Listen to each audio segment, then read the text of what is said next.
This is Ethereum 2.0 workshop. If you weren't expecting this, you're in the wrong room. I'm Preston Van Loon from Prysmatic Labs. Earlier today I gave a talk on sort of like the high-level introduction to Ethereum, sort of like what it is.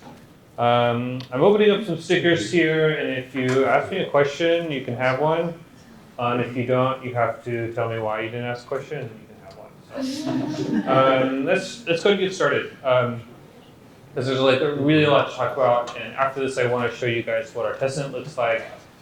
You probably won't have time to set it up in this hour and a half because it takes like 3 hours to sync a node, right? So ever-growing problem. But we can talk about what it means, what it looks like, and then when you have some free time later today or tomorrow or whenever, you can try it out yourself. This is me and my team. We're an independent group that's working on sharding a proof of stake. That's what Ethereum is about, Ethereum 2.0 is about. And we're leading the research and implementation efforts along with the Ethereum research team themselves. So we assembled together independently. We didn't know each other. We sort of all like met online.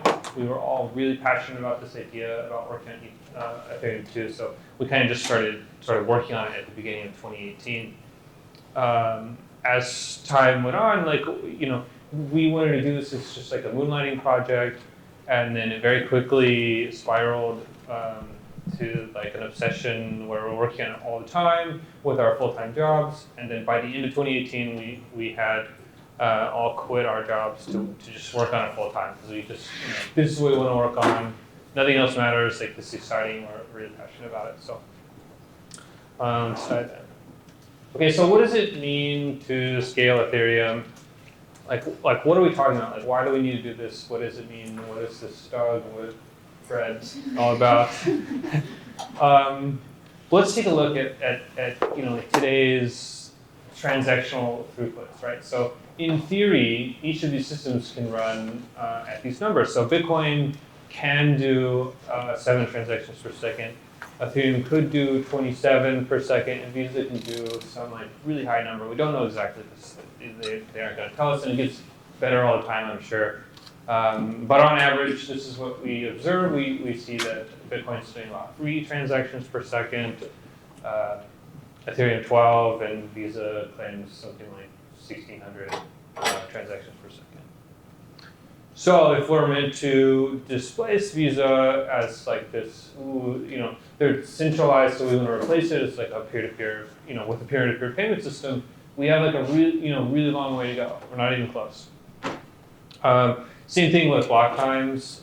Visa doesn't have a block time, so this is kind of like not relevant, but for symmetry in the previous slide, we're going to put it there. Bitcoin takes 10 minutes for a new block to be mined, so you could be waiting 10 minutes for your transaction to be included. Ethereum is 14 seconds. Visa's like, they don't have blocks, but when you swipe your card at the terminal, it's like 3 to 5 seconds before you get an approval, right? So we ideally could reduce this to get the confirmation times down to have a better user experience, because the path to global adoption is usability and scalability. It's important to understand how Ethereum packages transactions into blocks. A block will, when a miner is assembling a block, they're going to choose the transactions that are paying the highest, so because they get those rewards. So they'll choose the most profitable transactions.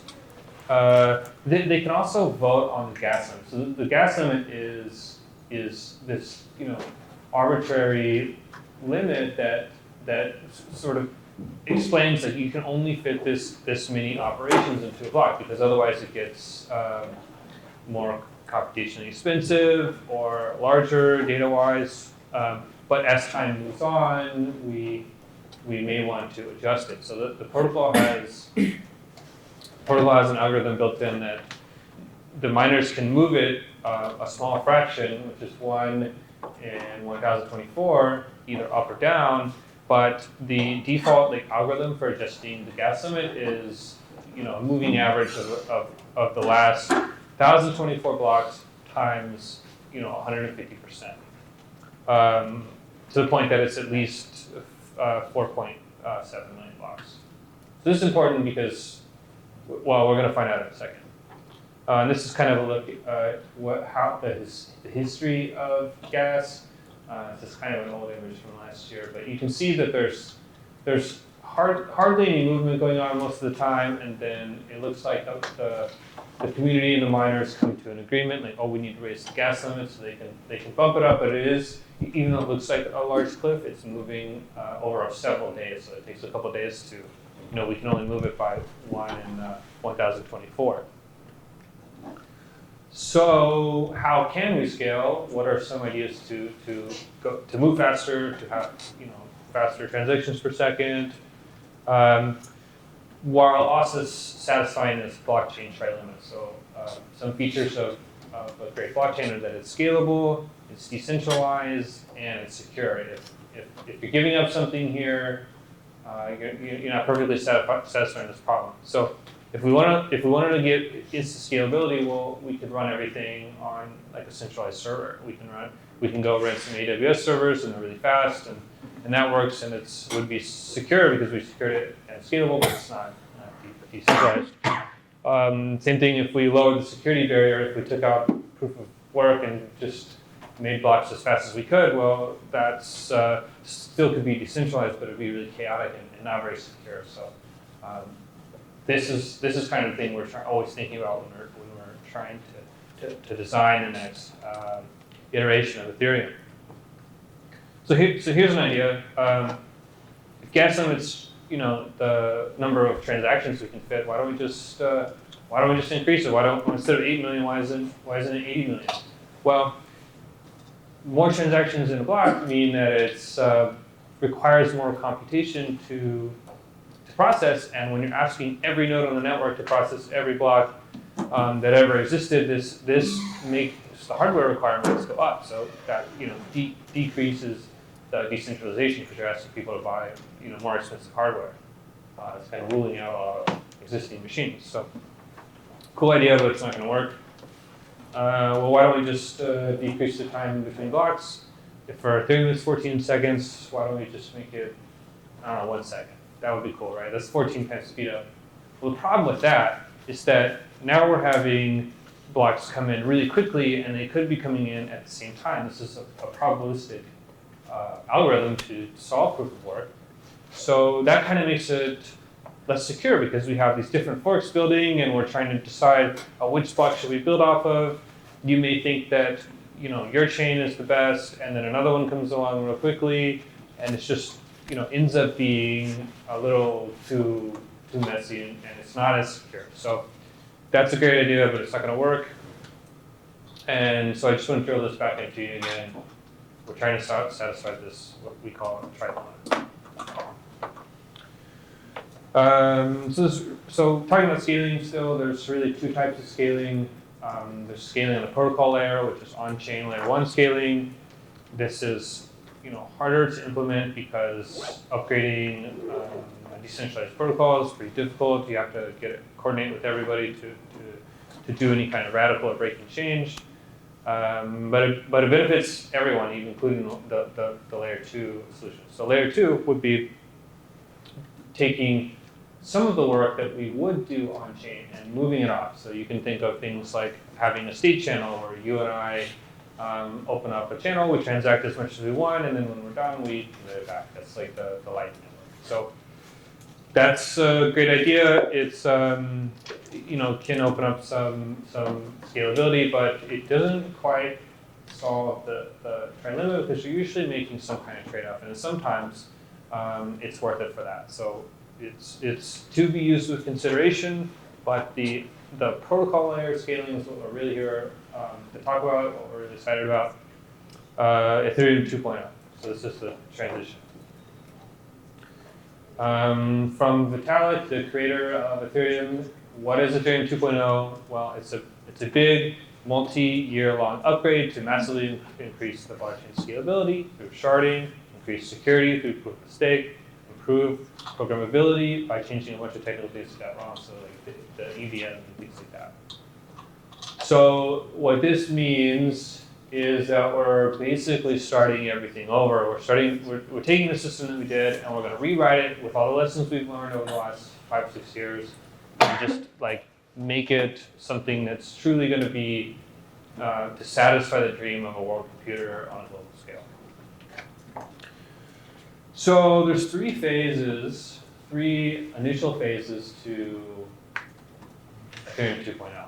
We're going to start at 0 because that's how programmers usually count. We count from 0. So the first phase is called the beacon chain, and this is going to be our source of entropy, randomness, proof of stake. It does a lot of stuff, so let's hop right into it. The beacon chain has really 4 big responsibilities. It maintains the validator registry. So these are all the participants in the system that have deposited. You join the validator registry by initiating a one-way deposit with Ether on the Ethereum 1 chain. That's going to be 32 ETH to join. If your balance drops below 18 ETH, you're ejected. This can happen if your validator is offline for many months. It also deals with just opt-in or exits and withdrawals that have been voluntarily initiated. So if you just want out, you can also, that's the responsibility of the beacon chain to handle that. Other things it does is rewards and penalties. Being a staker on ETH2 is not passive income. You actually have like some things doing work. Your computer's signing, validating, syncing things, and making sure it's all keeping the system healthy. So we have to have incentives to align with that, right? This is the crypto economics part of ETH2, and that's maintained in the beacon chain. Another really important part is shuffling and randomness. This is a really hard problem to have great entropy on a blockchain, so it's really important that we get this right. We use the beacon chain to shuffle validators. We use this Randall reveal model where everyone is a participant in the randomness, and then we'll have some verifiable delay function which will make this like unbiasable entropy. So it's really exciting stuff.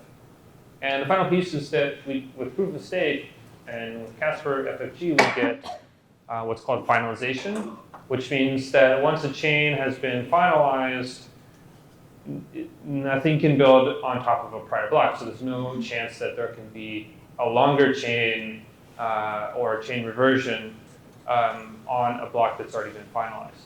So it's a really powerful concept. Questions on beacon chain? We have a lot of time, so we can stop for a break for questions. Yeah, what is the benefit of finalization or not having that, which sounds like we don't have that now? Yeah, so what we don't have it now. So what that means that at any time, with proof of work, somebody can build a longer chain on an older block, and the rule typically is the longest chain wins, right? Right. So if they can advance their chain faster, they can effectively revert things. Oh, so you mean longer chains than side chains, so this blocks at 51% attacks? This prevents 51% attacks older than a certain spot. So once it's been finalized, that's not a threat for 51% attack. There's still things that haven't been finalized yet, possibly yet, but that's. But I mean, like even right now without finalization, Yeah. still this is only happening. Like the chains don't really switch after like you wait for a few blocks, Yeah. always, and then like nobody has like mined like 10 blocks. Or something like that. Except in the Ethereum Classic, where 20 million was double spent. Yeah. That Yeah. has happened. It has happened and it will happen, and there's a site that shows the cost of a reversion, and it's like low. It's like $5 grand or 10 grand. What's that? A few $1,000s per hour. Yes. A few $1,000s per hour to revert the chain. And that, like, if you think, like, I send you $1 million, and then like, cool, it's been 2 hours. Like, there's no way it's gonna get reverted. And then I spend 15 grand, I can do it. I can revert it, and I get their car or house or whatever we traded in real life. So, yep. So since this is getting rid of proof of work, does this get us completely off SHA-256, or are we still relying on that for We still use SHA-256. So just for like reducing spam, so that I don't send you garbage blocks. Right, Just like really basic, low difficulty proof of work. but so nothing security dependent will still run No. on SHA-256. That's right, yeah.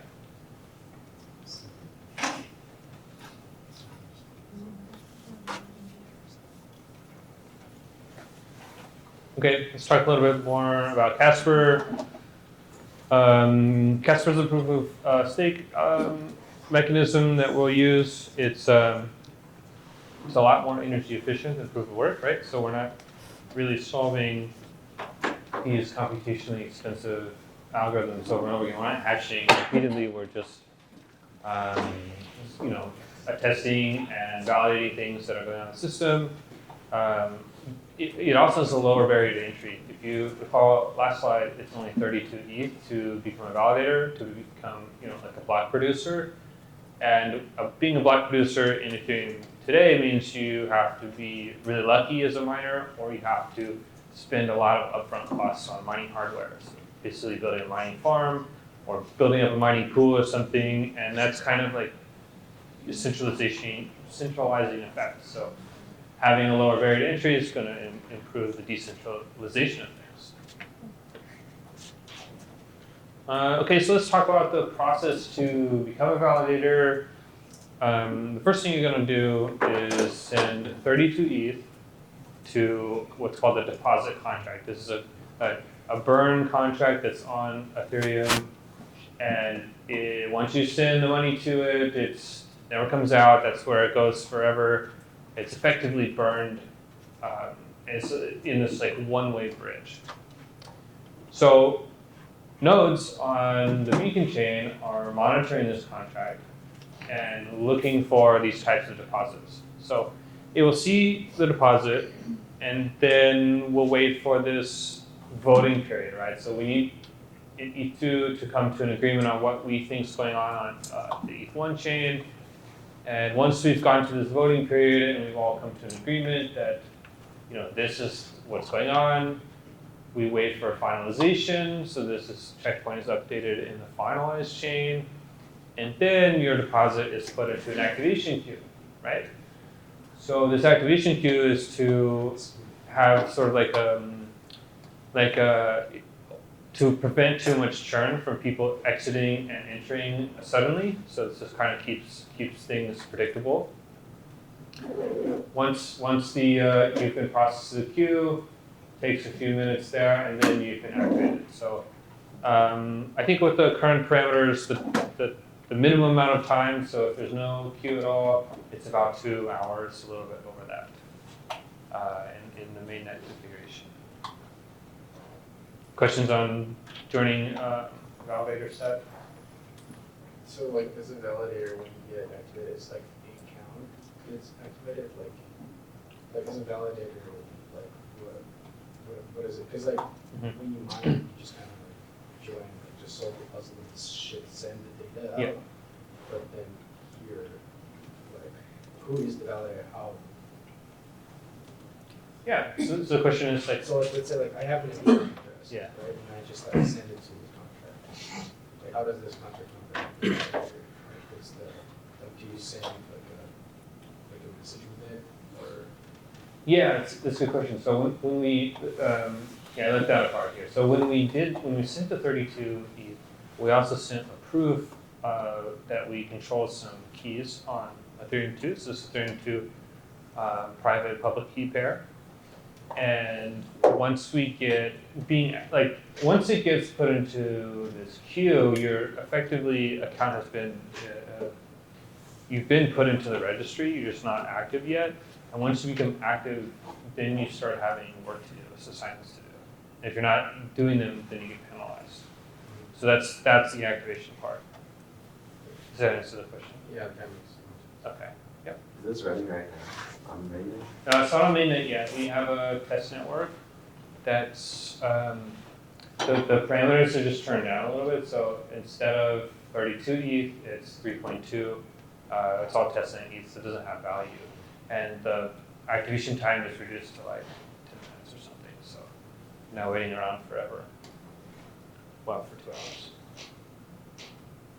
I may be jumping ahead, but how do penalties and like staking work if you can't get that 32 ETH back? I mean, the whole point of proof of stake is that that's a deposit, right? Say the question again, please. If that 32 ETH just goes to a wallet address, Yeah. then where's the incentive, like, as far as to not get penalized and have, some of that ETH get taken away if it's already all gone? Mm-hmm. So, yeah, so the question is, like, what is the incentive when we're burning ETH? Like, what is the incentive to get these rewards? Well, so when we burn the ETH on ETH1, we initiate a balance on ETH2, so it's on another chain, and these chains are running in parallel, right? So you're actually doing a transfer from one chain to the other. Oh, Yeah. meaning you're, okay, yeah, so you're given basically 32 ETH on chain 2. Yeah, that's right. So when you go through this process, you've been activated, your balance starts at 32 ETH. Oh, fantastic. Yeah, Makes sense. good question. Yeah. Is there gonna be like a validator pool or a staking pool? So like if Jack's got 16 ETH and I've got 16 ETH, like can we pool it to be validators, or is it gonna be just based on like one person's hardware? So the question is, does the protocol support staking pools or like like delegated stake? It does not support that. So the validator is going to have to hold the keys, the signing keys for the validator. You can change the withdrawal address. So I can delegate the key to somebody. Like give them a copy of the key, but they're not able to extract the money, but they could, if they were a malicious actor, they could sign some slashable condition, like they're attesting to two conflicting states or blocks or whatever, so they can do damage to my deposit, but they can't take it away in that case. Yeah, but as I understand, like, you can still do staking pool, but like centralized. Let's say like you just send me Ether and I like have, I just put it in my own address. So like I would have like all the keys and everything, but You'd be like a custodian of that yeah. blockchain. Just the same as like proof of works, like kind of mine. Well, I guess then, mining pool when it mines the block and distributes to everyone, but that's a centralized way. It's not decentralized. Right. So you can still have the same pools as they are. More indirect instead of direct access. So those would be, the centralized, like, trusted environment. Like, you have to trust who you're giving it to. It's not at a protocol layer. The protocol layer doesn't support any kind of pooling, but there's nothing stopping you from joining your ETH together and then running that to be trusted to the other person. Good question. Okay, so let's talk about the responsibilities as a validator. Essentially, you have two things you have to do. You're either going to be producing blocks as a block proposer, or you're going to be attesting to blocks and producing crosslinks. So this has to do with, crosslinking has to do with relating shards to the beacon chain. So we'll kind of get into that a little bit, but the way that validators are shuffled around is they're shuffled into committees, and committees are given certain assignments for each epoch. So every epoch, which is 64 slots, you're going to be attesting and proposing to something at some time. So let's talk about what those two actions mean. Proposing a beacon block. This is what a beacon block looks like. You have the header with the slot number, a reference to the previous block that you're building on, the parent root. You have the state root, which is the Merkle tree root of the state after processing this block and all its operations, and then of course it's signed, and you have all the all the contents there. So yeah, to make this block, you first collect all your data that you need, execute the transition, sign the block, and broadcast it to the network. Then the network will see it. They see this beacon block. They check they get the pre-state of processing this block. They verify a few things in the header. Okay, the slot is correct with my clock. It's not a block from the future. Someone's not trying to trick me here. We verify the parent root exists. We have it. We verify the signature, that it came from the right person who's assigned to do this. We verify some of the random aspects for the RANDAO. We tally up the ETH1 votes, and if there's been consensus reached, we update the checkpoint there. And then we process all of the operations, all of the transactional objects, so things like deposits and voluntary exits or transfers or anything like that. Any question on block processing or anything else? Okay.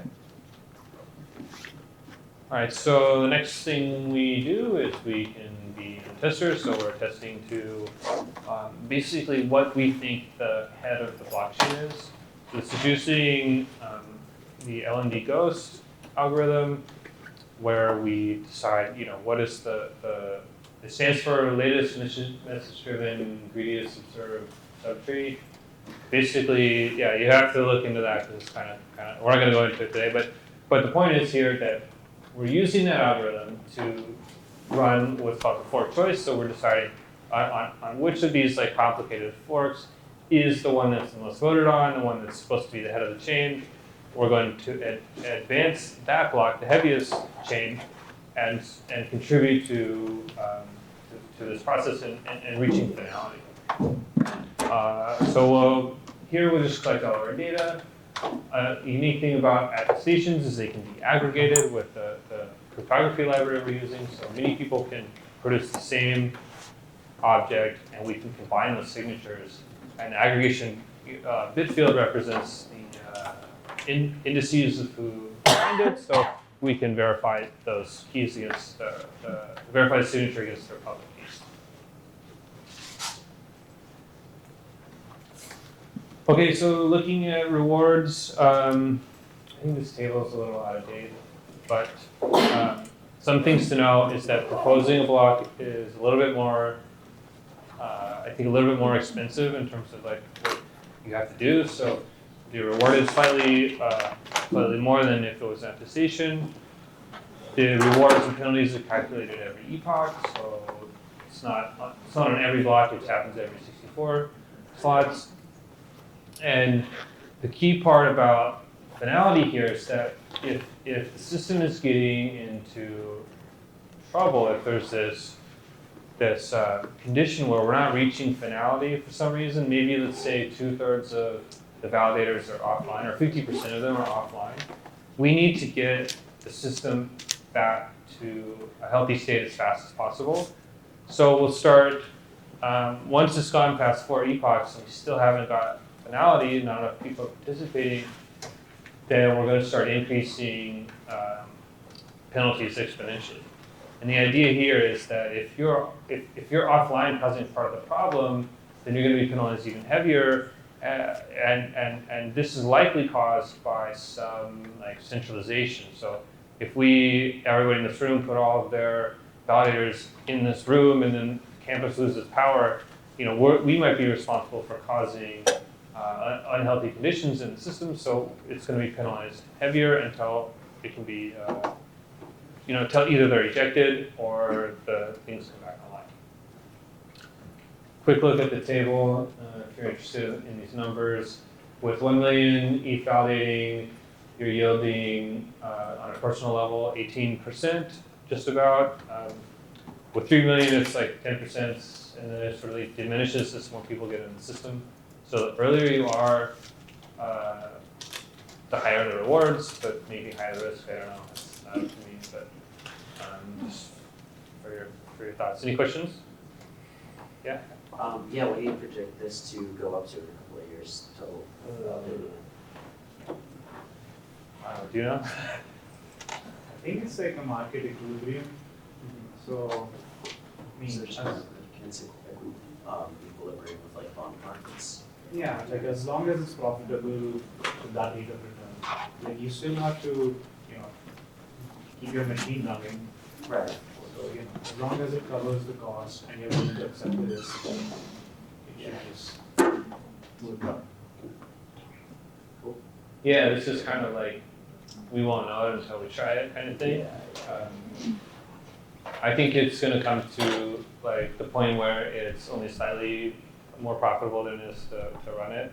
That's sort of like the equilibrium. Because if it starts to be more expensive, then if you're starting to lose money by validating, well, you're not going to do it anymore. So it's kind of stay at that rate. So it kind of depends. I mean, that's kind of on my teams to like reduce costs as much as possible to operate a validator, to keep these yields high, to get people to get more people in the system, I guess. Yep. Well, but for like validator, kind of like hardware, like how composition like hard and intensive it is. It's not that intensive. So we're not doing a lot of hashing or anything like that. I think the trickiest part is getting the data from different networks. When we have all these shards, it can be complicated to sync with those often or infrequently even. So that's kind of the harder part. Ideally, it should be. I mean, then you have the execution environment. So you're still executing code, like smart contract code and transactions, but you're not doing. It should be the same amount of resources that you need today to run an Ethereum node, like not a mining node, but just a normal. So like running a node that's gonna be enough. Yeah, pretty much. Yeah, if you can run a node today, like probably could run it on this laptop. I expect that on week 2 it'll be about the same requirements. We don't need like a server rack or anything, but it may be too much for a Raspberry Pi.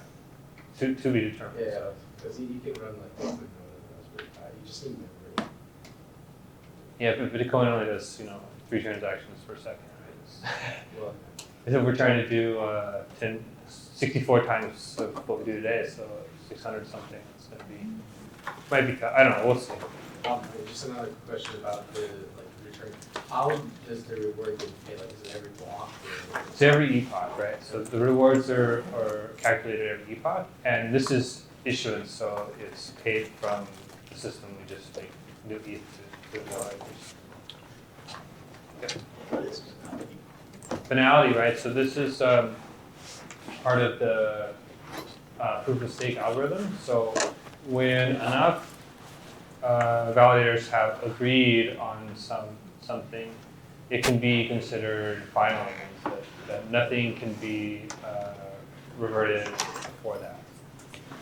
By having enough stake attesting to that, it's just not possible to come up with some other way around it. Yeah.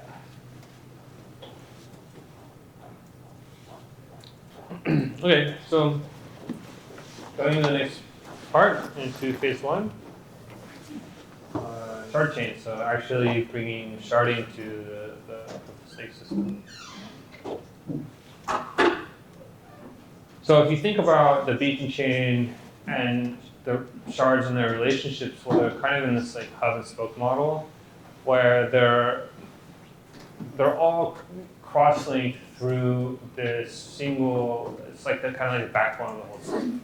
They're not talking directly to each other. So if you're sending transactions across shards, it's going through the beacon chain here.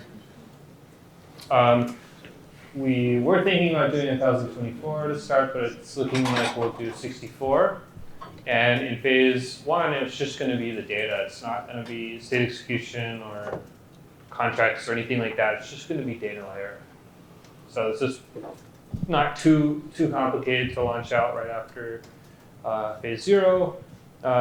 These are now linked every slot. It used to be every epoch, so this is kind of old slide, sorry about that. But since we changed the parameters, we thought it to be more acceptable to cross-link every slot of every epoch. Okay, so like what can you do with this? If you're just adding data, but there's still no execution or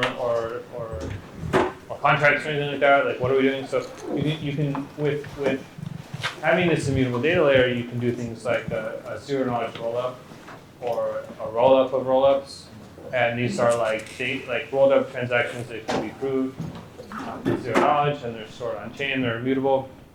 A good example is decentralized Twitter. Twitter is a place where you write once and read it many times, which is perfect for blockchain. You can do like key server, website hosting, general data layer stuff, and like hosting like small pieces of data. So like photos or hashes or anything like that. We're going to be using what's called WebAssembly. So this is a type of language, but it's an Ethereum flavor of WebAssembly. And the key part here is that any programming language that can compile with the LLVM compiler can compile down to WebAssembly executable code. So that sort of makes it more versatile for contract languages. It's a little bit more performant. We can do sort of a lot more things with that. So this also brings in the concept of asynchronous transactions across shards. You may think that like since the account spaces are going to be in different shards, you may want to send ETH to someone else in a different shard. So that's going to be through crosslink, and it's not going to be happen in the same block. It's going to happen asynchronously. So it's kind of a new paradigm that we're going to be thinking about with contract development. We also have the idea of moving contracts around. So it's called yanking, moving contracts from one shard to another. The idea here is that if each shard has its own gas market and some shards are becoming too crowded, maybe there's like a popular ICO or game going on that's using up all the gas, and fees are too high, you can move your contract somewhere else, your application somewhere else. This is when I think that E2 becomes most useful to people using it today. So if we have contracts and that's what we value out of Ethereum, this is when we get to use it again as an E2, or phase 2. This is still in research and design phase. It's actually already started development, so it's kind of old point too, but it's like being built in parallel to phase 0 and phase 1, and it's, I don't know, probably 50% done already. They're running like test nets and running this in clients to see how it's working. So it's once phase 0 comes out, which is the biggest piece, these other phases will follow quickly behind it because they're all being built in parallel. Okay, any questions on that so far? Okay, yep. Well, when is phase 0 So another quirky answer is when it's ready, but like we're hoping for Q1, so just next year in a couple months. But there are a few things we need to get out of the way. So we in E2 or in Ethereum in general, we implement clients redundantly. So we have multiple teams working sort of on the same specification, but to come with another implementation of it. And we need to get all of these. We've gotten them to talk to each other, but not in like a truly like distributed environment where it's like unpredictable and running on different types of machines. So we're calling that the cross-client testnet. We need to get through that first and run that and sort of like make it bulletproof, get the optimizations out. We also need to standardize the cryptography library. It's not quite standardized yet, so a few like big pieces, but it's getting pretty close. So Q1, Q2, sometime next year, I think. So, speaking of the client, I just want to ask, so I know there are a bunch of different clients and like different groups of developers who are working on these things. Yeah. How does that all gonna like come together? I don't like get it. So like, are you gonna have like multiple clients like all working well together? Is the Yeah, so the reason we have multiple clients is that if there is some fundamental flaw with the implementation and it's like critical, like we need to fix this immediately, you have an alternative now. So you can go to this other implementation and keep your validator online while that one particular team fixes their bug and they come up with a resolution to that. How this is all going to come together? Well, we already do this in Ethereum today. There's a couple main clients that are running in mainnet production today. So you have like Go Ethereum and the Parity client and a few others. Java-based one. Yeah, is that a question? Yeah. Okay. Question? Yeah, what's the impact of moving over to WebAssembly on current smart contracts, and will future developers still be using Solidity the same way? Yeah, so this has been sold to me that it's going to be fully backwards compatible. So your contracts that you have today they just need a new backend to compile them, but they should be able to operate the same. Standing is running the contracts, we'll have to recompile them. Yeah, I mean, they'll have to be compiled for the for WebAssembly. I think I'm pretty sure. I don't know how they're gonna I don't work directly on execution environments, but that's my understanding. Is they basically said like you shouldn't really notice it too much, the migration. It shouldn't be that it's not gonna be so disruptive that you have to rewrite everything. It's gonna be should be like smooth changeover. And it does require effort from developers then. Yeah, probably minimal effort though. It's probably like a button push. That's what I envision it. I think the concept that might be something you might have to add is the idea that there's now like asynchronous contract calls cross shard. So if you wanted to send a transaction from here to over there and do something based on the result of that over here right away, you can't. That's not gonna work. So you'll be like co-locating contracts that you want to do that with, but for other things like that's usually acceptable. I mean, we use asynchronous calls all the time in the World Wide Web. Like most like JavaScript-based calls are asynchronous. Of course. Great, thank you. Mm-hmm. Do you have a question back there? No. Okay. Let's see. Okay, so we have 30 minutes left. The rest of this is I'm going to talk about how we're building it, how my team's building Ethereum 2.0, how we're building our client. So how do we go from a research idea to implementation? We work with a research team exploring new ideas, and that can either be we're proposing changes or just validating their changes, so kind of like collaborating, working together. It's either like in person in Telegram or on web forums or on GitHub. Sometimes our team will propose changes to the specification. So we're part of the research efforts, and then we're also, part of reviewing things. So we'll see these come in, and we're gonna review all the stuff and say, hey, this doesn't make sense. What are you doing? What are you talking about? And trying to work these out and like flesh out these ideas and just validate them again as like a sanity check, because the more eyes on specification, reviewing it, thinking about it, the better. So that's really important for us to understand, not just what's going on, but why it's going on that way. So review is a big part for us.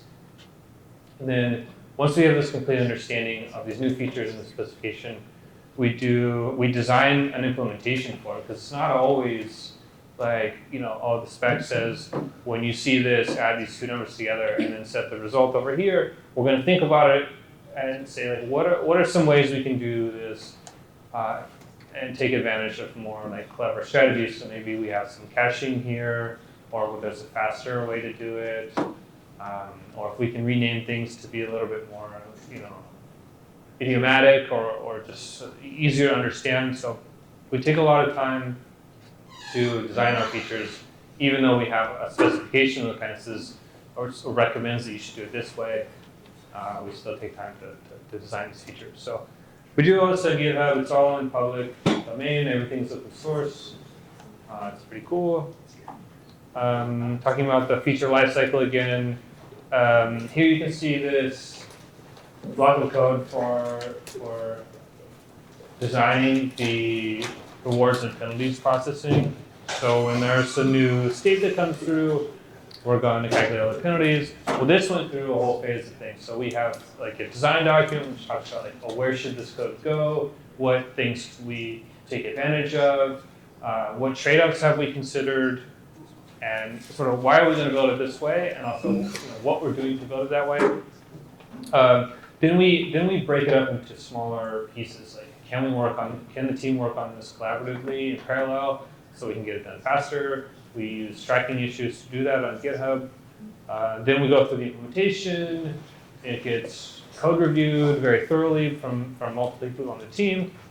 Then we run it in, we throw it in the test network, and do some canary analysis testing, and then finally it makes it out to production. So we have this whole life cycle. A little bit on the architecture for how our client works. We have this server client model where the validating piece of the software is abstracted from the actual like peer-to-peer part of the software. So these are two independent processes that can talk to each other, but the validating keys are not exposed directly to the whole network. So this is a powerful paradigm where you can air gap your validator in like maybe that runs on a Raspberry Pi because it's not very computational intensive, and then you have like your normal computer over here on your local network, and those can talk to each other. But you've like blacklisted every other networking piece, so that makes that a little bit more secure. Some tooling we use: Bazel, gRPC, libp2p, libp. We write our code in Go. We think it's great. It's got this cool little mascot guy. Great documentation. It's type safe. That's really important for us. Built-in garbage collection, so you don't really have to think too much about cleaning up after yourself. It's got a really great standard library, so it's something that's annoying with like C and C++ is you're having to write a lot of code over and over again, where these things are sort of built into the standard library. It also makes concurrency really easy. If you're looking for a new language to learn, I definitely recommend learning Go. It's really easy to do, so check it out. Here's kind of a look at tracking issues. We break it up, and so you can see this one for version 0.6, it's 75 pieces to it, so you can imagine like more than one person can work on it. That's been a really helpful pattern for us. We do a lot of monitoring, so we're running all this in production now in our test network, and we're getting users on here, and we're wondering what's going on there because we're not watching the screen all the time, so we're tracking all these metrics. You can do things like prove your theories. Like I had this hunch that maybe the number of peers was influencing the number of chain reorgs we were seeing, and I couldn't find any correlation, but at least I was able to test my theory here by looking at the data, so that was super cool. But like most importantly, it tells you a story about what is going wrong. Like, here we can see like this is all like super bad stuff here. So we have chain reorgs going increasing, like nobody can agree on anything. Our Go routines or concurrency threads are like flying up into like 200,000 things running at the same time. That's insane. The CPU is just like maxing out for some of these guys like this. And then you can look at how is the chain advancing? Like it was just falling apart, and our phones were blowing up, and we were wondering what's going on. And you can look at this, and it's just like gives you a great picture. Another thing we do is code instrumentation. So maybe we have theories about like how fast or slow certain parts of the software is. So we'll put these annotations around things, and we can see like, okay, how long does it take to actually propose a block, and what was it spending all this time doing? Here we can see that look, it was spending like 52 seconds to analyzing the fork data. Like, can we improve that? And this is kind of how we are finding these opportunities for improvements in production. So it's a really powerful concept if you're looking to improve your application with like runtime data. Here you can see there's like an error, so we can look at that. That's kind of helpful sometimes. We do profiling. So this is a thing that came from Google, which is a p-profile. It builds these like really nice flame graphs. So when we take a profile of the running system, we can see here that it's doing a lot of garbage collection. So it's like GC drain, which is taking up like 20% of our like whole time. We got to see like, okay, are we not reusing data or allocated memory effectively, because we're like obviously churning through memory and having to drain it out. So using profiling like this is really great if you're trying to have a performant application. Documentation is super important, and commentary as well. So, like if your code can't explain itself, you need to add a comment. Try to avoid comments if you don't need it, but sometimes you really need it to help with understanding. And here, what we'll do is we see this specification that's provided from us from the upstream research team, and it's generated in Python. And what we're trying to do is basically replicate this stuff. So it's kind of a sanity check for readers, like, hey, this is what we were trying to do, this is our intention, and then here's the implementation. So it's pretty helpful. You also put a big warning here that, hey, this makes a big copy, don't ever use it. We probably should fix that. So, canary analysis. Does anybody know what canary analysis is? I've said it a couple times. Okay, cool. So when like miners, like not blockchain miners, like people mining like coal or something, when they were digging these mines, they were worried about like hitting natural gas, and you can't really smell it, and that's pretty bad. So what they would do is they put a canary bird in the end of the mine, and if they would come back and the bird was dead, they knew to get out, right? So that's kind of what we're doing here. If we put something out in production and it blows up and it dies, like, okay, we need to not move forward with this. So that's the canary part of it. That's what the canary means in canary analysis. What we're really doing here is we're comparing the new features against the baseline set, so we can see like, oh, here the memory is increasing by like 10%. Oh, it's just 56%, and that's kind of not really within our tolerance. So we're going to take a look at this. Why is that happening? Is it okay to go through? It's just kind of like a really, really nice sanity check on deploying new features. So check that out. Testing. So if you're building software, having tests is like the way you know that things work. And we have so many layers of testing. So the first layer we have is the unit testing. So testing small pieces of code. You want to make sure that you have good coverage over everything. You want to check, at least with Ethereum specifically, you want to run what's called the spec test. We have generated test data, so all the clients can sort of come to consensus on like what this input makes what output. We do things called mutation testing, which is where you have code, you have some software that goes in and manipulates your code, and if the test doesn't fail, like if it inverts some logic and your test still passes, it means like maybe you're covering that, but you're not really testing the right thing. So that's a really cool thing I learned. Fuzz testing, so just throwing random data at the application. Integration and end-to-end testing, so testing things from the beginning, like starting the chain, getting someone activated the whole thing. Running things in a production-like environment where the risk is low. So like the canary testing, we only ran one. It wasn't enough to destroy the whole system if it was bad. This is really important. And what do you get with this is some peace of mind. You can say, my code works, and I can prove it because I did all this stuff.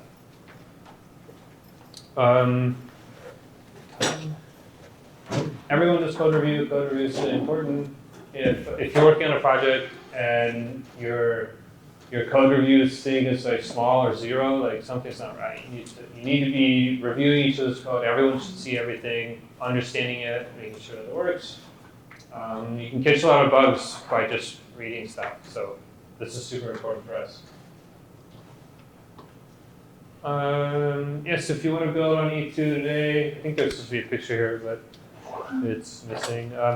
We need things like visualizations and block explorers and kind of like looking at analysis on what's going on within the testnet and the ecosystem. And if you have questions about building this, I can help point you in the right direction. We have an API that people are using. It's pretty cool. Okay, so to recap, E2, so it's an entirely new blockchain. It's not just a hard fork. It's something new complex. I don't even know if there's a new term for the type of upgrade this is. But this brings us proof of stake and blockchain sharding. So those are the two key benefits we'll get. And just keeping in mind that like this is really hard to do. So just to design the system, to design the incentives is really hard. But then to implement it is like it's even harder. So it's going to take a little while. But we're getting really close. We've been working on it for 2 years. At least my team is working on it for 2 years. Research has been working on it for even longer. So it's getting there. We really need data analysis and more tooling. So if you're a developer and interested, I think if you stuck around this far, you might be interested. So check it out. And that's it. We have stickers here if you want one, and I have my card with my email if you want to email me. And we'll just talk about whatever now if you have some questions. Thanks.